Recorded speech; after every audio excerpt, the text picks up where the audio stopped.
초임 변호사를 성폭행한 혐의로 경찰 수사를 받던 한 로펌 대표 변호사가 극단적 선택을 하면서 경찰이 공소권 없음 처리한 것에 대해 피해자 측이 이의제기 절차를 진행하기로 했습니다. 피해자 측을 대리하는 이은희 변호사는 검찰의 경찰 수사 결과에 대한 의견을 구하는 이의를 신청할 예정입니다. 이 변호사는 불송치 결정문에 추가 피해자 등에 대한 경찰의 조사 여부나 결과 등이 기재되지 않았다고 지적했습니다.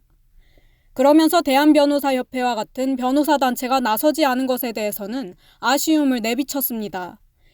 이 변호사는 대한변협을 포함해 어떤 변호사 단체도 이 사건 관련 목소리를 내주지 않았다며 더 이상 대한변협에 도움을 요청하지 않기로 했다고 밝혔습니다. 불송치 결정서에는 경찰이 피의자 대표 변호사 A씨 등을 조사한 내용과 동료 변호사 등 주변인들의 진술 내용 등이 포함되어 있습니다.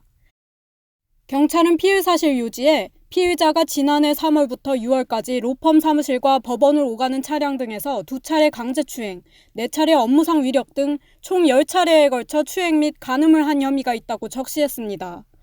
그런데 지난 5월 말 경찰 수사를 받던 대표 변호사가 자신의 로펌 사무실에서 숨진 채 발견됐습니다.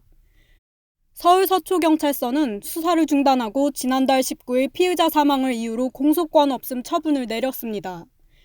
피해 변호사는 피의자 대표 변호사 사망을 기점으로 또 다른 2차 가해에 시달린 것으로 알려졌습니다. 변호사 익명방이나 SNS 등에서 A씨에 대한 신상 정보가 돌아다니는 등 이로 인해 A씨가 병원과 심리상담소에서 장기간 치료를 받았습니다. 뉴스토마토 박효선입니다.